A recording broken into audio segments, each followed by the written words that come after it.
قرآن چیخ چیخ کے کہہ رہے کہ جو نماز نہیں پڑھتا وہ پاکستان کے شناختی کارڈ میں مسلمان ہے، اللہ کے ہاں وہ مسلمان نہیں ہے۔ صحیح مسلم میں یہ حدیث لکھی رہ گئی 246 کہ بندے کے کفر اور ایمان، شرک اور اسلام کے درمیان فرق ہی نماز ہے۔ یہ حدیث مسلم میں ہی لکھی رہ گئی کہ ابن مسعود رضی اللہ تعالیٰ عنہ کہتے ہیں کہ جماعت کے ساتھ نماز پڑھنا یہ سنت خدا ہے، یہ تمہارے نبی کی وہ سنت ہے جو اللہ نے انہیں عطا کی، اگر اسے چھوڑ دو گے تو برباد ہو جاؤ گے۔ رسول اللہ کے زمانے میں اگر کوئی بیمار بھی ہوتا اور 2 بندوں کے سہارے مسجد میں آ کے نماز پڑھ سکتا تو اس کی کوشش ہوتی کہ میں مسجد میں جماعت سے نماز پڑھوں، کہیں مجھے منافق نہ شمار کر لیا جائے۔ جماعت چھوڑنے پر رسول اللہ کے زمانے میں سمجھا جاتا تھا صلی اللہ علیہ وآلہ وسلم کہ بندہ منافق ہے۔ صحابہ کرام کو، اہل بیت کو کب معلوم تھا کہ ایسی امت بھی آنے والی ہے جو آپ سے بڑا عشق رسول ہونے کا دعویٰ کرے گی اور نماز ایک نہیں پڑھے گی؟ تو وہ کہتے یار یہ تو بڑا آسان اسلام ہے۔ تو یہ حدیثیں تو مسلم شریف میں لکھی رہ گئی، پریکٹیکلی کس نے عمل کیا اس کے اوپر؟ یہ حدیث ترمذی میں لکھی رہ گئی کہ ہمارا اور منافقین کا عہد نماز کی بنیاد پہ ہے، جس نے نماز چھوڑی اس نے کفر کیا۔ یہ صحابہ کرام علیہم رضوان کا فتویٰ ترمذی میں ہی رہ گیا۔ عبداللہ بن شقیق تابعی کہتے ہیں کہ صحابہ کرام علیہم رضوان تارک الصلاح کے سوا کسی کی تکفیر نہیں کرتے تھے، صرف بے نمازی کو وہ کافر سمجھتے تھے، باقیوں کو وہ تمام غلطیوں کے باوجود مسلمان تصور کرتے تھے۔ اندازہ کریں، یہ ترمذی میں لکھا رہ گیا جناب۔ ہاں، ہم جب چیخ چیخ کے یہ باتیں بیان کرتے ہیں، لوگ کہتے ہیں یار یہ کس قسم کی باتیں کر رہے ہیں، یہ کہاں پہ لکھی ہوئی ہے؟ سرکار کتابوں میں لکھی ہوئی ہے۔ یہی تو ہم آپ سے کہہ رہے ہیں کہ مرنے سے پہلے اے مسلمان کر لے اس پہ غور، کتابوں کا خدا اور ہے، بابوں کا خدا اور۔ یہ حدیث ابو داؤد میں ہی لکھی رہ گئی کہ بچہ جب 7 سال کا ہو جائے تو اسے نماز کا حکم دو، اور نہ پڑھے 10 سال کی عمر میں اسے سزا بھی دو، اور 10 سال کے بچوں کے بستر بھی الگ کر دو۔ یہ ابو داؤد میں لکھی رہ گئی حدیث، عمل کس نے کیا؟ یہ حدیث ابن ماجہ میں لکھی رہ گئی کہ نبی علیہ السلام نے فرمایا اے معاذ، اللہ کے ساتھ شرک نہ کرنا، خواہ تمہارے ٹکڑے ٹکڑے کر دیے جائیں، تمہیں قتل کر دیا جائے، سولی دے دیا جائے، یا آگ میں زندہ جلا دیا جائے، شرک نہ کرنا۔ یہ پہلی نصیحت۔ اسی حدیث میں دوسری نصیحت، نماز نہ چھوڑنا۔ تمہارا اللہ کے ساتھ عہد نماز کی بنیاد پہ ہے، اگر تم نے نماز چھوڑ دی تو اللہ کا ذمہ اٹھ گیا تم سے۔ اور تیسری چیز فرمایا شراب نہ پینا، یہ تمام برائیوں کی جڑ ہے۔ تو یہ حدیثیں تو لکھی رہ گئی سرکار۔ یہ حدیث مسند احمد میں ہی لکھی رہ گئی کہ نبی علیہ السلام نے فرمایا کہ نماز قیامت کے دن نمازی کے لیے دلیل، نجات اور نور ہوگی، اور جو نماز نہیں پڑھتا قیامت کے دن نہ اس کے لیے کوئی دلیل ہوگی اللہ کے حضور بچنے کی، نہ نجات اور نہ کوئی روشنی، نور جو پولیس رات سے گزرنے کے لیے قرآن میں آیا نا، وہ نور۔ اور پھر نبی علیہ السلام نے فرمایا کہ بے نمازی کا حشر اسی حدیث میں آتا ہے، فرعون، قارون اور حامان اور امیہ ابن خلف کے ساتھ ہوگا۔ ہاں جی، کچھ بھی ہے تیرے محبوب کی امت سے ہے۔ محبوب تو پہلے ہی بتا گئے ہیں کہ بے نمازی تیرا حشر تو فرعون کے ساتھ ہونا ہے، تیرا حشر قارون کے ساتھ ہونا ہے، امیہ ابن خلف کے ساتھ ہونا ہے۔ اور یہ تو میں آپ کو صرف ایک بات کر رہا ہوں۔ اب اگر میں قرآن کی توحید بیان کرنا شروع کروں تو قرآن کے پہلے صفحے کا ٹیسٹ دنیا کے کروڑوں مسلمان پاس نہیں کر سکتے۔ ایاک نعبد و ایاک نستعین، یہ قرآن میں لکھا رہے گا۔ ماشاءاللہ فجر کی نماز میں یہ پڑھ کے نکلتا ہے، اور مسجد کے ساتھ جو دربار ہے ریگولرلی حاضری دے کے اس بابے سے بھی مانگ کے گھر آتا ہے۔ تو کیا نماز تو پڑھی؟ تو مسلمان ہے، تیری ہر نماز کی ہر رکعت میں تو یہ نہ پڑھے تیری نماز ہی نہیں ہوتی۔ ایاک نعبد و ایاک نستعین، اے اللہ عبادت بھی تیری کریں گے، دعا بھی تجھی سے مانگیں گے، مدد بھی تجھی سے مانگیں گے۔ یہاں مدد مانا دعا کے، لیکن یہاں مولویوں نے پھر پٹی پڑھا دی، ان کا نہیں جی امی سے روٹی نہ مانگے. اندازہ کریں قرآن کا مذاق اڑا رہے ہیں، حالانکہ انہیں پتہ ہے کہ قرآن میں یہ آیت موجود ہے وَتَعَاوَنُوا عَلَى الْبِرِّ وَالتَّقْوَى وَلَا تَعَاوَنُوا عَلَى الْإِثْمِ وَالْعُدْوَانِ، نیکی اور پرہیزگاری کے کاموں میں ایک دوسرے کی مدد کرو اور برائی میں الگ رہو. قرآن نے بتایا ہے کہ اللہ نے دنیا کو اسباب کے ساتھ جوڑا ہوا ہے. یہاں ایاک نستعین میں دعا کے اعتبار سے بتایا جا رہا تھا کہ غیر اللہ سے نہیں کرنی، ظاہری اسباب کا تو قرآن میں حکم ہے. لیکن دیکھ لیں، اور پھر جس شان سے اللہ تعالیٰ نے سورۃ النمل میں ذکر کیا، حیران کن بات آپ کو بتاؤں، اہل تشیع کے ہاں صبح و شام کی دعاؤں میں، سنت اذکار میں سورۃ النمل کی آیت نمبر 62 پڑھی جاتی ہے.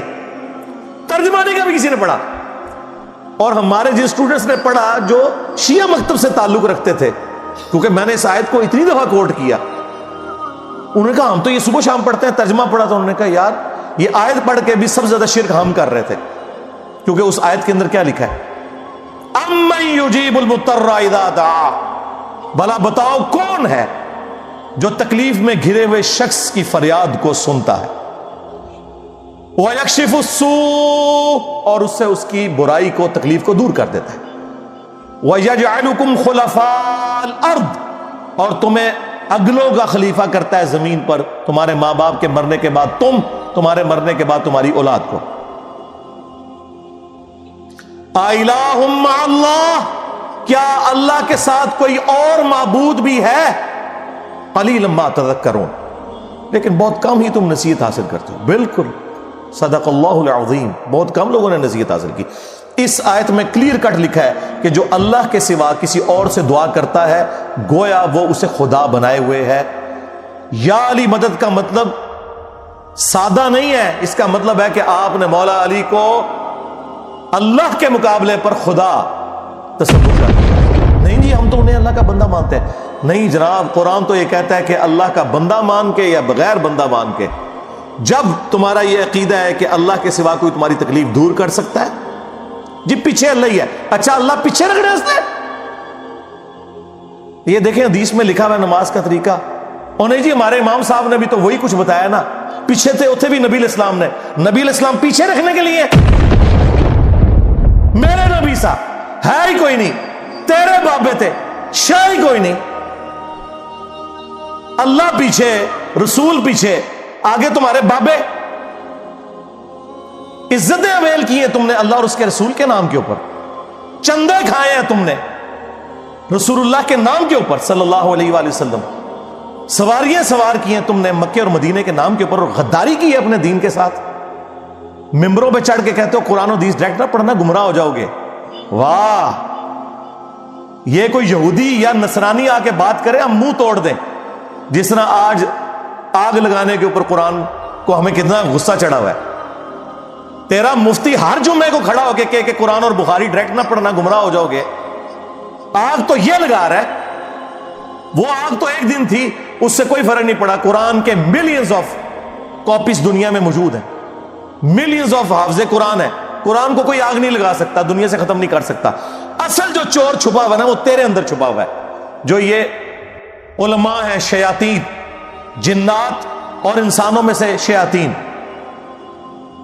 جو تمہیں یہ کہہ رہے ہیں قرآن حدیث ڈائریکٹ نہ پڑھنا، گمراہ ہو جاؤ گے.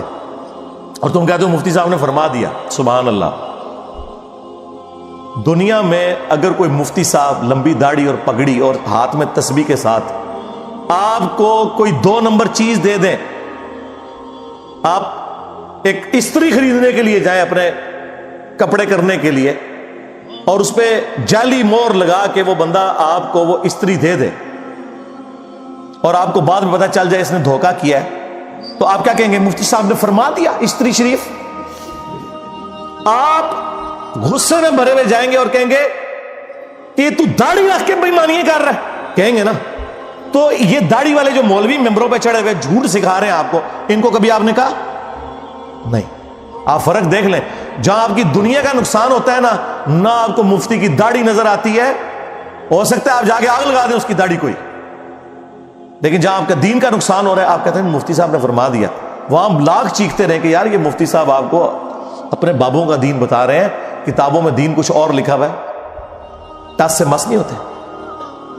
تو یہ قرآن کی توحید کا ٹیسٹ نہیں تھے پاس کر رہے. ایک جاہل سے جاہل مسلمان کو بھی یہ بات سمجھ آنی چاہیے کہ بارش کون برساتا ہے؟ اللہ. ڈیوٹی کس کی ہے؟ فرشتوں کی. کیا ہم بارش فرشتوں سے مانگیں گے یا اللہ سے؟ تو بات ختم ہو گئی. جو ڈیوٹیاں لائی ہیں جی بابیاں دیاں, وہ چھڑ دے, وہ ڈیوٹیاں لائی ہیں. کدھر مر گئے وہ بابے کہ آج ہزاروں ایکڑ کے اوپر یوٹیوب کی جو ہارڈ ڈسک رکھی ہوئی ہے ان کے اوپر رسول اللہ کے خلاف گستاخانہ ویڈیوز رکھی ہوئی ہیں. بابا کدھر مر گئے؟ نگاہ مار کے کیوں نہیں ڈیلیٹ کرواتے؟ اوے بابا جی کہا کرتے تھے نا جی امت مر جائے, امام مالک فرماندے نے کہ حضور دیاں گستاخیاں ہو رہی ہیں اور امت زندہ ہے, بدلہ نہیں لیندی. امام مالک فرماتے ہیں پھر امت زندہ کیوں ہے؟ پھر مر جائے ساری, پھر مر جائے ساری. پوری عالم اسلام اس وقت یا تو مر جائے, یا تو مر جائے سارا عالم اسلام, یا پھر حضور کی عزت پر پہ رہ جائے. بس دو باتوں میں سے ایک بات ہے. بس یا سارا اکٹھا ہو کے مر جائے یا پھر فرانس کو جواب دے. میں نے کہا تھا بابا جی رک جاؤ, صبر کرو, تو آڈے ہوتے کوئی اور شے اللہ نے چھاڑ دیتی ہے.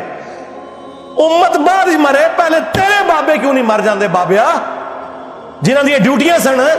غوث کتب ابدال, انہوں نے اپنے نبی کا کلمہ نہیں پڑھا ہوا, وہ کدھر مر گئے جو کل تک اپنے مریدوں کو یوں دیکھ کے تو جلا کے راکھ کر دیتے تھے, آج اتنے بغیرت ہو گئے کہ وہ یوٹیوب سے ویڈیوز نہیں ڈیلیٹ کر سک رہے. لے جاؤ اپنے بابے, تو کسی کام نہیں نکلے. پہلے وہ مرن نا, امت تو بیچاری کچھ کر نہیں سکتی, بابوں کے پاس تو اتنے رائٹس ہیں. وہ بابا لبو جی ڈیوٹی ہے اتنے جتنے ہارڈ ڈسک پہ ہیں اتنے جس غوث دی ڈیوٹی ہے انہوں لبو اترا, اس سے میں 295 سیلوں آواں گا. امت مر جائے, تیرے بابے نہ مر جائے, امت مر جائے. امت نو تو تسی مس گائیڈ کیتا ہے, شرک میں ڈبو دیا. او جی لاہور 1000 سال تو بابا بیٹھے ہے تے پال رہے لوگوں نو, چھڑ دے. آج چندے بند کر دینا گورنمنٹ, کتے پھرن گے دربارہ ہوتے تواڈے, صفائی کرنے والا کوئی نہیں ہوگا. بند کراؤ آج چندے, بابا پال رہے ہیں. تواڈے چندے تے پلدے نے تے تسی کہتے بابا پال رہے. شرم کی کوئی انتہا ہوتی ہے. یہ لوگ بات کرتے ہیں کہ قرآن جل گیا تو پورے ملک کے اندر ہنگامے کھڑے کیے ہوئے. قرآن تم لوگوں نے جلایا ہے شرک پھیلا کے. ویسے تو کہتے ہو ہم سنی ہیں. سنی وہ ہوگا جو بخاری مسلم کے طریقے کے مطابق جو رسول اللہ کے احادیث نقل ہوئی ہیں صلی اللہ علیہ وآلہ وسلم, رکوع میں جاتے وقت اور رکوع سے اٹھتے وقت رفع الیدین کرے گا.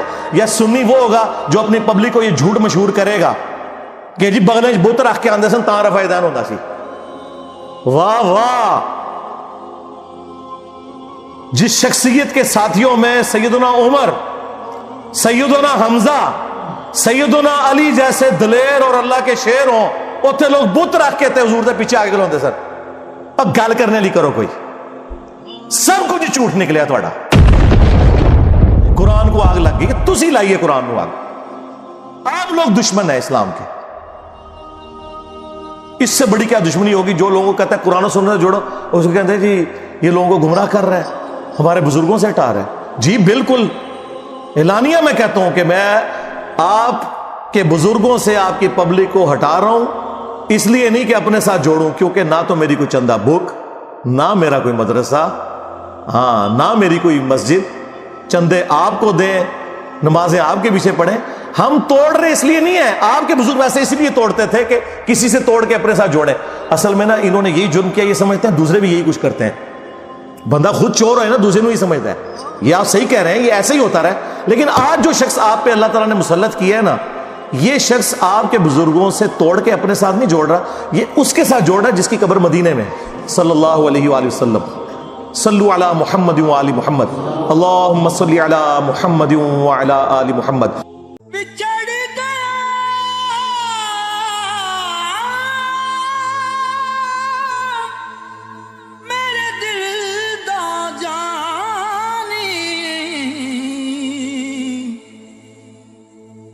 میں ککھوں وانگر رل گئی, پھلاں نال نازک جندڑی, ਡੰਡਿਆਂ ਦੇ ਰੁਲ ਗਈ। ਕੰਮ ਸਜਣਾ ਦੇ ਮਾਰ ਮੁਕਾਇਆ